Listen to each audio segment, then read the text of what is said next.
আসসালামু আলাইকুম দর্শক, স্বাগত জানাচ্ছি আরটিভির দুপুরের সংবাদ। আপনাদের সঙ্গে রয়েছে আমি নীরা ফেরদৌস। দেশে বিভিন্ন জেলায় বইছে তীব্র দাবদাহ। এরই মধ্যে দেশজুড়ে ৩ দিনের হিট অ্যালার্ট জারি করেছে আবহাওয়া অধিদপ্তর।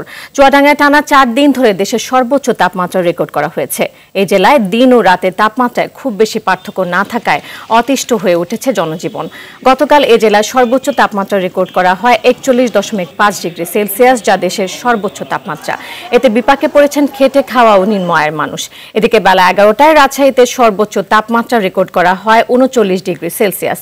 টাঙ্গাইলেও দাবদাহ অব্যাহত রয়েছে। কুষ্টিয়া, মেহেরপুর, ঝিনাইদহ, পাবনা, বরিশাল ও মৌলভীবাজার সহ বিভিন্ন স্থানে তীব্র গরমে নাজেহাল মানুষ। ঠান্ডা, ডায়রিয়া, পেট ব্যথা সহ নানা রোগে আক্রান্ত হচ্ছেন লোকজন।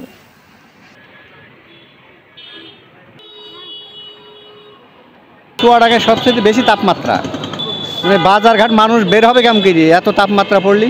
আমার বাচ্চা আজ ৩ দিন যাবৎ গরমে ডায়রিয়ায় ভুগছে। ডাক্তার আসছিল, বললো যে এখন আপাতত ভালো। গত 2 বছর ধরে এরকম গরম ছিল, এবারে অনেক গরমের কারণে যাত্রী লোকজন বাড়াইতে পারছে না। কারণ আমি মাঠ পর্যায়ে কাজ করি, তো আমাদের খুব বেশি কষ্ট হচ্ছে। দর্শক, তীব্র দাবদাহের বিষয়ে জানাতে মেহেরপুর থেকে সরাসরি যোগ দিচ্ছেন সহকর্মী মাজেদুল হক মানিক। দাবদাহে মেহেরপুরে জনজীবনে কি প্রভাব পড়েছে, এছাড়া আম, লিচু সহ কৃষি খাতে কি প্রভাব দেখছেন জানাবেন আমাদের।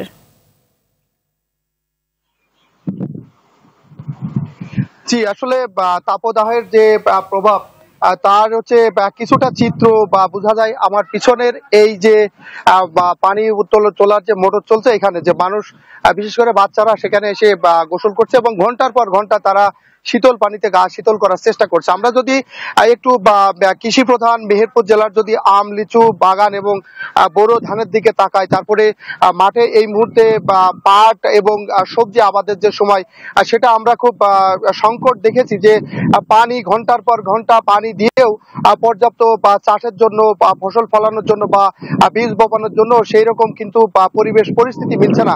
আমরা আম বাগান এবং লিচু বাগান মালিকদের সাথে, ব্যবসায়ীদের সাথে কথা বলেছি, যে তারা বলছেন যে এই তাপদাহ এবং তীব্র রোদের কারণে আমের গুটি এবং লিচুর গুটি ঝরে যাচ্ছে এবং চাষিরা বলছেন যে তারা বোরো ধান নিয়ে সবচেয়ে বেশি সংকটে রয়েছেন। একদিকে তীব্র তাপদাহ, অন্যদিকে যে পানির যে লেয়ার নিচে নেমে যাওয়ার কারণে পর্যাপ্ত সেচ দিতে পারছেন না চাষিরা। আর তারা অনেক চেষ্টা করে রাত দিন খেটে জমিতে যখন পানি দিচ্ছে সেই পানি কিন্তু শুকিয়ে যাচ্ছে তীব্র খরা এবং তাপমাত্রার কারণে। আমরা যদি সব মিলিয়ে যদি বলতে চাই, তাহলে বলা যেতে পারে যে এই তীব্র তাপদাহের কারণে মেহেরপুর জেলার কৃষি এবং ফল বাগান মালিক তারা কিন্তু একটা সংকটের মধ্যে দিন কাটাচ্ছে, তারা দুশ্চিন্তার মধ্যে দিন কাটাচ্ছে। তারা প্রয়োজনীয় ব্যবস্থা নিয়েও তারা কিন্তু মানে সুরাহা করতে পারছেন না। তো আবহাওয়া অফিসের কাছ থেকে যেহেতু কোনো সুখবর নেই, তারপরেও সবাই তাকিয়ে আছেন যে আবহাওয়া যদি স্বস্তির বৃষ্টি হয়, আবহাওয়া যদি একটু শীতল হয়, তাহলে হয়তো তারা ফল ফসল ভালো করে চালায় বা মানে তারা উৎপাদন করতে পারবে। এই ছিল মেহেরপুর থেকে আমার কাছে তাপমাত্রার সর্বশেষ আপডেট। জি মানিক, আপনাকে অসংখ্য ধন্যবাদ। এদিকে চলমান তাপপ্রবাহের কারণে দেশের সব প্রাথমিক বিদ্যালয় অ্যাসেম্বলি বন্ধ রাখার নির্দেশ দিয়েছেন প্রাথমিক ও গণশিক্ষা মন্ত্রণালয়। সকালে মন্ত্রণালয় থেকে জারি করা এক প্রজ্ঞাপনে এই নির্দেশনা দেওয়া হয়। পরবর্তী নির্দেশ না দেওয়া পর্যন্ত এটি কার্যকর থাকবে। এদিকে তীব্র গরমের কারণে শিক্ষা প্রতিষ্ঠান আরও 7 দিন বন্ধ রাখার দাবি জানিয়েছে অভিভাবক ঐক্য ফোরাম। সংগঠনটি এক বিজ্ঞপ্তিতে জানায়, দেশের বিভিন্ন জেলা ও অঞ্চলে হিট অ্যালার্ট জারি করা হয়েছে। মানুষজনকে প্রয়োজন ছাড়া বাইরে বের হতে নিষেধ করছে প্রশাসন। এর মধ্যে স্কুল কলেজ খুললে অনেক শিশু অসুস্থ হয়ে পড়তে পারে, তাই ছুটি বাড়ানোর দাবি জানিয়েছেন তারা। ঈদের ছুটি শেষে আগামীকাল রবিবার থেকে দেশের সব শিক্ষা প্রতিষ্ঠান চালু হওয়ার কথা রয়েছে।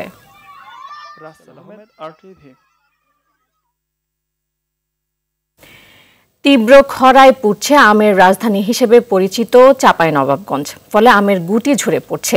এ নিয়ে দুশ্চিন্তায় বাগানের মালিক ও স্থানীয় আম ব্যবসায়ীরা। এদিকে উদ্যানতত্ত্ববিদরা বলছেন, দাবদাহে আমের ফলন ঠিক রাখতে গাছে বেশি করে পানি সেচ দিতে হবে। চাঁপাইনবাবগঞ্জ থেকে আব্দুর রব নাহিদের তথ্যছবিতে সায়েদ মাহমুদের রিপোর্ট। ঘন্টার পর ঘন্টা পানি সেচ দিয়েও আমের গুটি ঝরে পড়া রোধ করা যাচ্ছে না। শঙ্কায় দিন কাটাচ্ছে চাঁপাইনবাবগঞ্জের আম চাষিরা। চাঁপাইনবাবগঞ্জ কৃষি সম্প্রসারণ অধিদপ্তর জানিয়েছে, চলতি বছর জেলার 37,604 হেক্টর বাগানে আম উৎপাদনের লক্ষ্যমাত্রা প্রায় 4.5 লাখ মেট্রিক টন। তবে কৃষকরা বলছে, তীব্র দাবদাহে গুটি রক্ষায় আম বাগানে সেচ দিতে হচ্ছে, এতে বাড়ছে উৎপাদন খরচ। তাই আশানুরূপ ফলন না হলে লোকসান গুনতে হবে। অতিরিক্ত তাপমাত্রার কারণে আম ঝরে যাচ্ছে। যেটা এখন আম আল্লাহ দিয়েছে আছে, তারপরে তো তাপদাহের কারণে অনেক নষ্ট হয়েছে। স্প্রে করে আর কতই হবে, তাপদাহ তো প্রতিদিন চলছে। একদিন স্প্রে করলাম, কিছুক্ষণ এই গেল। প্রাকৃতিক ভাবে ঠান্ডা না হলে অনেক পড়ার কিছু নাই যে অবস্থা। এমনি তো শীতের কারণে মুকুল অনেক দেরিতে আসছিল, আবার যে মুকুলটা আসছিল ফুল হয়েছিল সেটা ঝরে গেছিল। এখন কয়েকদিন থেকে যে তাপদাহ চলছে, এরপরে যে গাছে যে দানা আছে, আমের গুটিগুলো আছে, সেগুলো ঝরে পড়ছে। অনেকে সেচ দিতে পারছে না, পানির লেয়ার পাওয়া যাচ্ছে না। আবার কেউ দেখা যায় যে সেচ দিচ্ছে কোনোভাবে, তো খরচ বেড়ে যাচ্ছে। তবে অতিরিক্ত তাপমাত্রায় উৎপাদন স্বাভাবিক রাখতে পানির সঙ্গে কীটনাশক মিশিয়ে সেচ দেওয়ার পরামর্শ দিয়েছেন এই বিজ্ঞানী। পানির সাথে যদি 1 লিটার পানিতে 20 গ্রাম ইউরিয়া মিশিয়ে যদি স্প্রে করা যায়, তাহলে গাছের খাদ্য গ্রহণ প্রক্রিয়াটা একটু সহজ হবে এবং আমের বৃদ্ধিটা খুব ভালো হবে। বৈরী আবহাওয়ার কারণে এবার শুরু থেকেই আম উৎপাদন নিয়ে শঙ্কা ছিল, তবে চলমান দাবদাহ সেটা আরও বাড়িয়ে দিয়েছে, এমনটাই বলছে আম চাষিরা। সৈয়দ মাহমুদ, RTV। চাঁদপুরে মেঘনা নদীতে যাত্রীবাহী একটি লঞ্চে আগুন লেগেছে। এই ঘটনায় লঞ্চ থেকে তাড়াহুড়ো করে নামতে গিয়ে আহত হন কমপক্ষে 60 যাত্রী। সকাল 11টার দিকে চাঁদপুরের কাছাকাছি মেঘনা নদী অতিক্রমের সময় লঞ্চের ইঞ্জিন কক্ষে আগুন লাগে। এর আগে সকাল 8:30টায় 5 শতাধিক যাত্রী নিয়ে ভোলা থেকে ঢাকার উদ্দেশ্যে ছেড়ে আসে MV কর্ণফুলী 3 লঞ্চটি। পুলিশ জানায়, আগুন লাগার পর যাত্রীদের মধ্যে আতঙ্ক দেখা দেয়।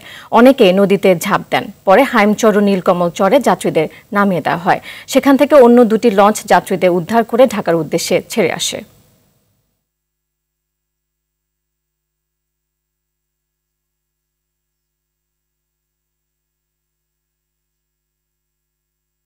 ঈদ যাত্রার 15 দিনে সারা দেশে 419টি সড়ক, রেল ও নৌ দুর্ঘটনায় 438 জনের প্রাণ গেছে।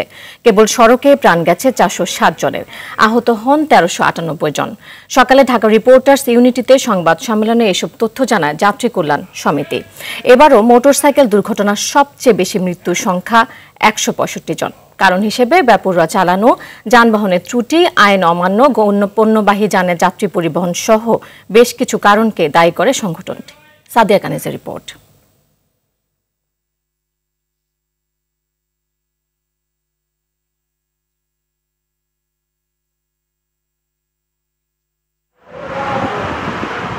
ঈদের সড়ক, রেল ও নৌপথে যাত্রী চাপের সাথে বাড়ে দুর্ঘটনার সংখ্যা। গত বছরের চেয়ে এবার দুর্ঘটনা বেড়েছে 31% আর প্রাণহানি 24.08%। বাংলাদেশ যাত্রী কল্যাণ সমিতির হিসেবে ঈদ যাত্রার 15 দিনে সড়ক, রেল ও নৌপথে মোট 419টি দুর্ঘটনায় 438 জনের মৃত্যু হয়।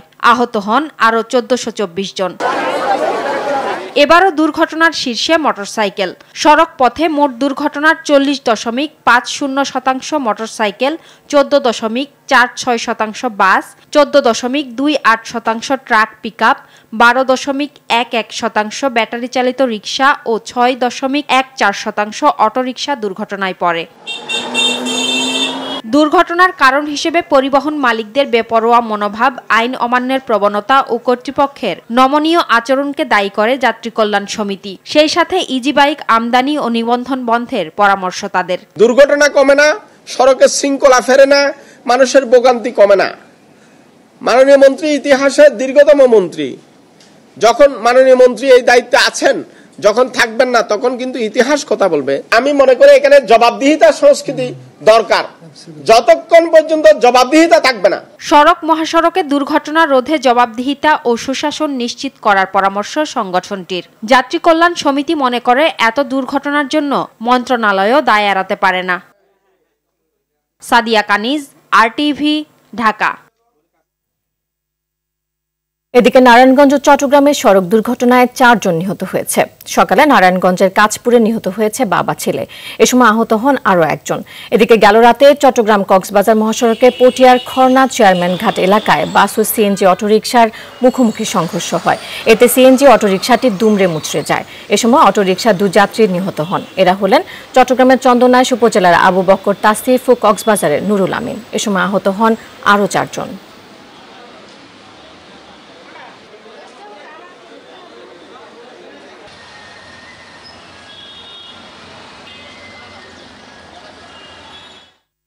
উপজেলা নির্বাচনকালে আওয়ামী লীগের সব রকম কমিটি গঠন ও সম্মেলন বন্ধ থাকবে বলে জানিয়েছেন দলটির সাধারণ সম্পাদক ওবায়দুল কাদের। দুপুরে আওয়ামী লীগের সভাপতি ধানমন্ডির রাজনৈতিক কার্যালয়ে সংবাদ সম্মেলনে তিনি এও বলেন, মন্ত্রী এমপিদের নিকট আত্মীয় স্বজনদের প্রার্থিতা প্রত্যাহারেরও নির্দেশ দেওয়া হয়েছে দলীয়ভাবে। এ সময় বিএনপির সমালোচনা করে ওবায়দুল কাদের বলেন, দেশের রাজনৈতিক সন্ত্রাস বন্ধ করতে হলে বিএনপির রাজনীতি বন্ধ করতে হবে, কারণ সন্ত্রাসী কর্মকাণ্ড করাই তাদের রাজনীতি। জেলা পর্যায়ে,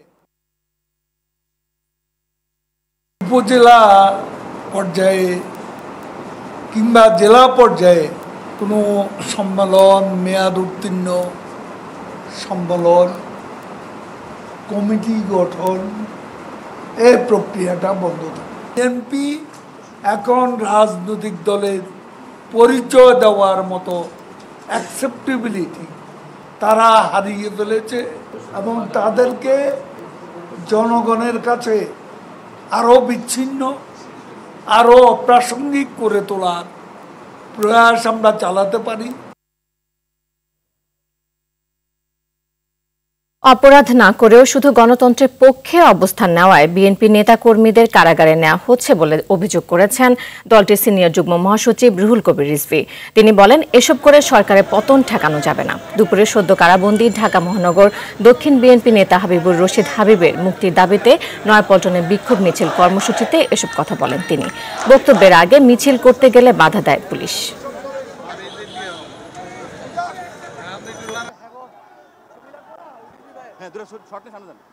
হাবিবুর রশিদ হাবিব সে কি কারো ঘর দখল করেছে, কারো বাড়ি দখল করেছে? তারা আজকে কারাগারে। আর যারা টাকা পাচার করেছে 250 মিলিয়ন পাউন্ড চট্টগ্রামের এমপি, তারা বাইরে, তারা প্রকাশ্যে। মাত্র 5 দিনের ব্যবধানে আবারও রাজধানীর হাতিরঝিলে মিলল এক যুবকের মরদেহ। প্রাথমিকভাবে জানা গেছে, নিহত যুবকের নাম মোহাম্মদ রবিন, বাড়ি চট্টগ্রাম খুলশী থানায়।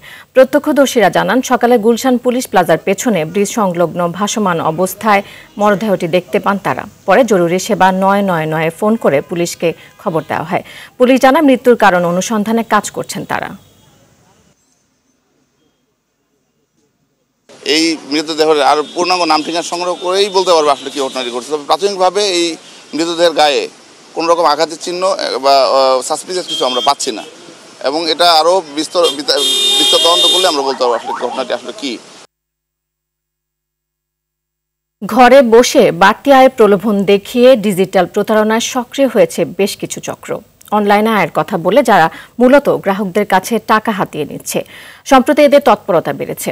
অপরাধী শনাক্তে সাইবার ক্রাইম ইউনিটকে শক্তিশালী করছে পুলিশ। বিশেষজ্ঞরা বলছেন, অনলাইন প্রতারণার কবল থেকে বাঁচতে সাধারণ মানুষকেও সচেতন হতে হবে। মেহেদী হাসান সুজনের ক্যামেরায় দীপ্তচন্দ্র পালের রিপোর্ট। আপনি নির্বাচিত হয়েছেন, ঘরে বসে দৈনিক 1.5 থেকে 3,500 টাকা আয় করুন, কিংবা কোনো বিদেশি ফোন করে লোভনীয় বেতনে কাজের অফার দেন। সম্প্রতি এমন মেসেজ বা ফোন কল পাচ্ছেন অনেকেই, অথচ এর পুরোটাই প্রতারক চক্রের কাজ। ভোলার মনপুরায় একটি বেসরকারি প্রতিষ্ঠানে বিক্রয় বিভাগে কাজ করেন সাইফুল রহমান ইমন। গেল মাসে অনলাইনে আয়ের লোভনীয় অফারের মেসেজ আসে তার ফোনে। প্রথমে সহজ কিছু কাজ করে 500-600 টাকা আয়ও করেন। তাদের বিশ্বাস করে প্রথমে 1,500 ও পরে ধার করে আরো 15,000 টাকা জমা দেন তিনি। এরপর থেকে আর টাকা ফেরত পাচ্ছেন না ইমন। ওরা আমাকে আর 15,000 টাকার আরেকটা স্কিম প্রেজেন্ট করে। তখন আমার কাছেও 15,000 টাকা ক্যাশ ছিল না। আমি যে কোনোভাবেই হোক অ্যারেঞ্জ করে, এক বন্ধুর মাধ্যমে অ্যারেঞ্জ করে আমি ওদের সেই টাকাটা পে করি। ওদের সাথে অনেক বার্গেইন হয়েছে, বার্গেইন হওয়ার ফলেও কোনো ধরনের আমি আউটপুট আমি ওদের কাছ থেকে পাইনি। তো না পাওয়ার কারণে দেখা গেছে টাকাটা আমার ওদের কাছে প্রায় 28,000 টাকা আমার হেল্ড আপ হয়ে আছে। চক্রটির ফাঁদে পা দিয়ে আর্থিক ও সামাজিকভাবে ক্ষতির মুখে পড়েছেন ইমনের মতো অনেকেই। আইডিটা হ্যাক করে আমার সাথে এরকম একটা ঘটনা ঘটছে। তো তারপরে যখন আমি আমার ওই আইডি থেকে যখন আমাকে একটা লিঙ্ক দেয়, আমি লিঙ্কটার একটা স্ক্রিনশট দেওয়ার সাথে সাথে আমার ফেসবুক আইডিটা হ্যাক হয়। 1 থেকে 1.5 ঘন্টা মতো কনভারসেশনে কয়েক দফায় আমার কাছ থেকে 28,000 টাকা নিল। আর আমি আর কি করব, দৌড় দিলাম, জিডি করলাম। সম্প্রতি সাইবার প্রতারণার এমন অভিযোগ বাড়লেও এখনো কাউকে শনাক্ত করতে পারেনি আইন শৃঙ্খলা বাহিনী। সাধারণ মানুষকে শর্টকাটে বড়লোক হওয়ার প্রলোভন থেকে দূরে থাকার পরামর্শ এই পুলিশ কর্মকর্তার। যে সাইবার যে ক্রাইমটা হয়, এটা একটা ট্রান্সন্যাশনাল ক্রাইম। Transboundary crime. ফলে দেশের বাইরে থেকে যারা প্রতারণা করতেছে, কোনো ভিকটিম হওয়ার পরে আসামিগুলো থেকে দেশের বাইরে থাকে, সেই আসামিগুলো নিয়ে আসার ক্ষেত্রে আইনগত অনেক জটিলতা আছে।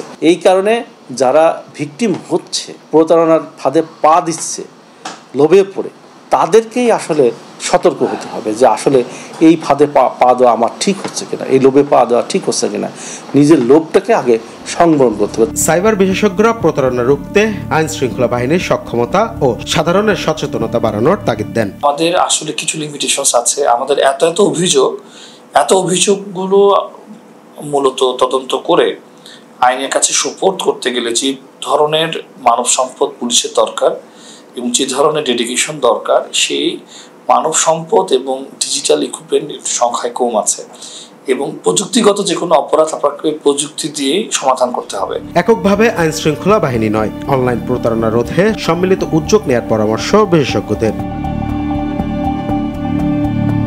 দীপ্তচন্দ্র পাল, RTV, ঢাকা।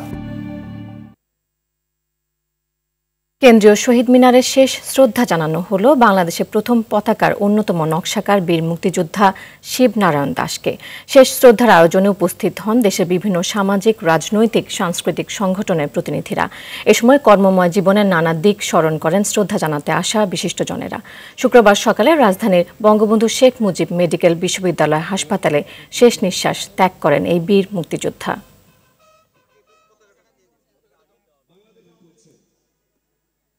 তিনি সক্রিয় রাজনীতিতে ছিলেন। কুমিল্লাতে তিনি ছাত্রলীগের সাথে ঘনিষ্ঠভাবে জড়িত ছিলেন। আমি বলবো বিভিন্ন আন্দোলন, সংগ্রাম এবং সর্বোপরি মুক্তিযুদ্ধ সংগঠনেও ভূমিকা রেখেছেন ছাত্র হিসাবে। দৃঢ়ভাবে বিশ্বাস করি এবং আজকের এই দিনে যে সম্মান জানানো হয়েছে শিবনারায়ণ দাসকে, সেই সম্মান তারা সবাই অর্জন করবে এই প্রত্যাশাই আমি করি। ডলার সংকট, বৈশ্বিক উৎপাদন হ্রাস ও ট্যাক্স হেরফেরের কারণে ওঠানামা করছে মশলার দাম। এর মধ্যে বাজারে বেড়েছে এলাচ, আলু বোখারা ও কাজু বাদামের দাম। এলাচের দাম বেড়েছে প্রকারভেদে ৩০০ থেকে ৪০০ টাকা। ১০৫০ টাকার কাজু বাদাম কেজি প্রতি ২০০ টাকা বেড়ে বিক্রি হচ্ছে ১২৫০ টাকায়। আর ৪৮০ থেকে ৫০০ টাকার আলু বোখারা এখন বিক্রি হচ্ছে ৫৮০ টাকায়। তবে কমেছে জিরার দাম। ঈদুল আজহাকে কেন্দ্র করে মশলার দাম আরও বাড়ার আশঙ্কা করছেন ব্যবসায়ীরা। দামের এমন হেরফেরে অস্বস্তিতে আছেন ক্রেতারা।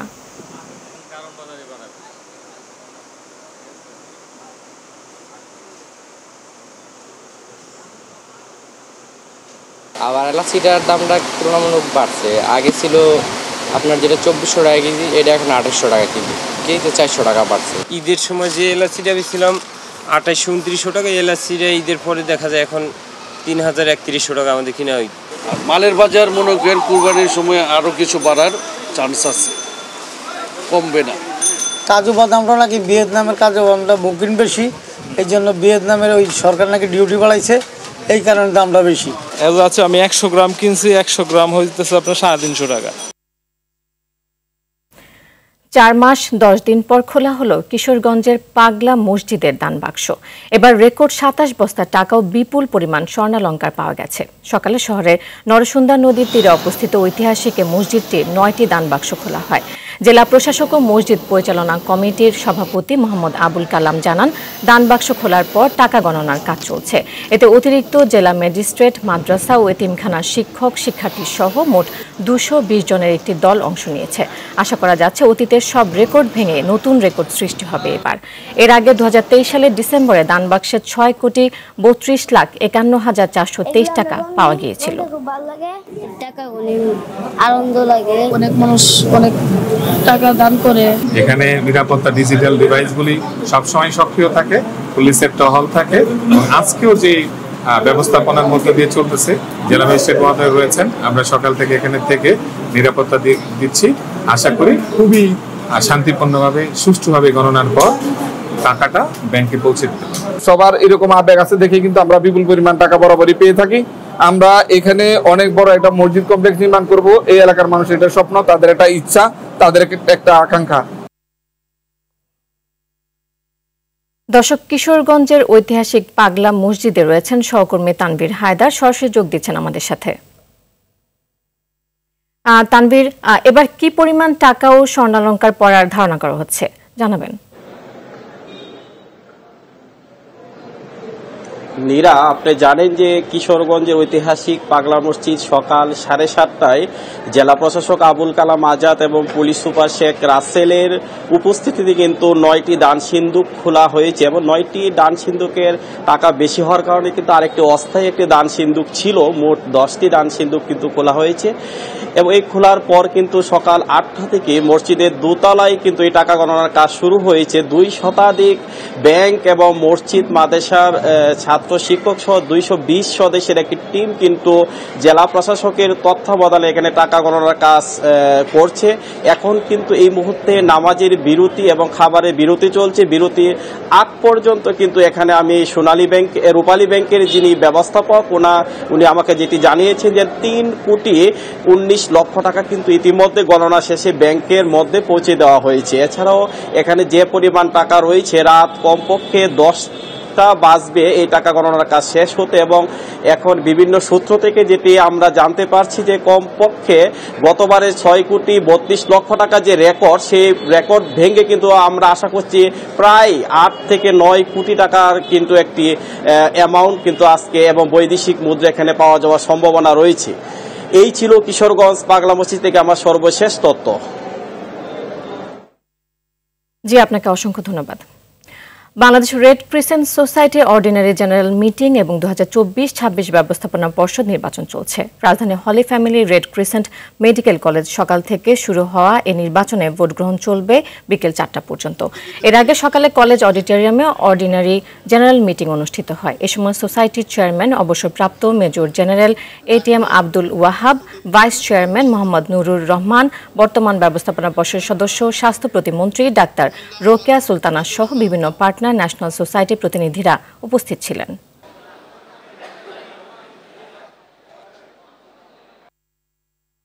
ইরান ও ইসরায়েলের মধ্যে হামলা পাল্টা হামলার ঘটনায় মধ্যপ্রাচ্য জুড়ে ব্যাপক উত্তেজনা ছড়িয়ে পড়েছে। এরই মধ্যে নতুন করে যুক্তরাষ্ট্র থেকে 100 কোটি মার্কিন ডলারে যুদ্ধাস্ত্র কিনছে ইসরায়েল। মার্কিন গণমাধ্যম ওয়াল স্ট্রিট জার্নাল এক প্রতিবেদনে এই তথ্য প্রকাশ করেছে। এতে বলা হয়, বাইডেন প্রশাসন ইসরায়েলের কাছে অস্ত্র বিক্রির প্রস্তাব কংগ্রেশনাল কমিটির সামনে এনেছে। চুক্তির আওতায় ইসরায়েল যুক্তরাষ্ট্রের কাছ থেকে সামরিক যান, ট্যাঙ্কার ও মর্টারের গোলা পাবে। এর আগে ইসরায়েলকে সহায়তায় 26 বিলিয়ন মার্কিন ডলারে একটি প্রস্তাব আনা হয়।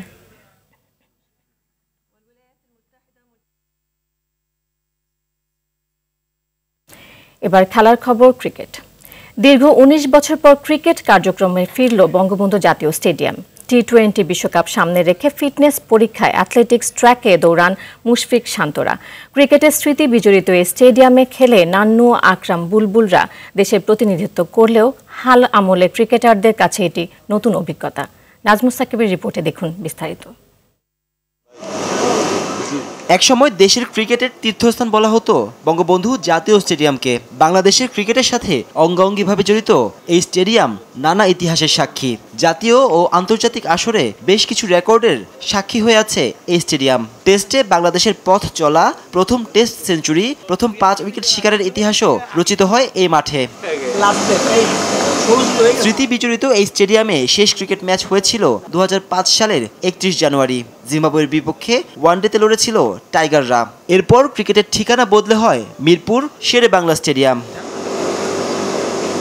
ঐতিহাসিক স্টেডিয়ামটি এই প্রজন্মের ক্রিকেটারদের কাছে বড্ড অচেনা। দীর্ঘ 19 বছর পর আবারও বঙ্গবন্ধু স্টেডিয়ামে ফিরল ক্রিকেটের কার্যক্রম। উপলক্ষ টি-20 বিশ্বকাপের আগে ক্রিকেটারদের ফিটনেস যাচাই, যার জন্য মাঠটির অ্যাথলেটিক ট্র্যাকটি বেছে নেয় বিসিবি। দেশের ক্রিকেটের ইতিহাসে যা নতুন।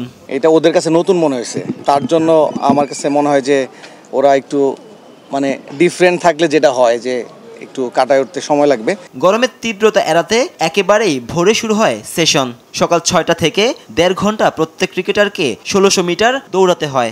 রানিং টেস্ট দেন 3 ফরম্যাটের 35 ক্রিকেটার। আমরা 1600 মিটার নিচ্ছি যে তাদের কার্ডিওভাস্কুলার সিস্টেমটা কিভাবে কাজ করে বা ওদের ক্যাপাসিটি কেমন। প্রিন্টিংটা নিলাম হাউ ফাস্ট দে আর, প্রথম 20 মিটারে কে কতটুকু ফাস্ট। রানিংয়ে প্রথম বিভাগে সেরা হন তানজিম হাসান সাকিব, দ্বিতীয় বিভাগে সেরা ছিলেন নাহিদ রানা। তবে এই আয়োজনে অনুপস্থিত ছিলেন সাকিব আল হাসান, তাসকিন, মুস্তাফিজ ও সৌম্য সরকার। নাজমুস সাকিব, RTV, ঢাকা। দর্শক, দুপুরের সংবাদ এই পর্যন্ত। আরটিভির সব শেষ সংবাদ জানতে যে কোনো মোবাইল ফোন থেকে 2414 নম্বরে ডায়াল করুন। জেলা সংবাদ বিকেল 4:45 দেখার আমন্ত্রণ রইল। এতক্ষণ সাথে থাকার জন্য ধন্যবাদ সবাইকে।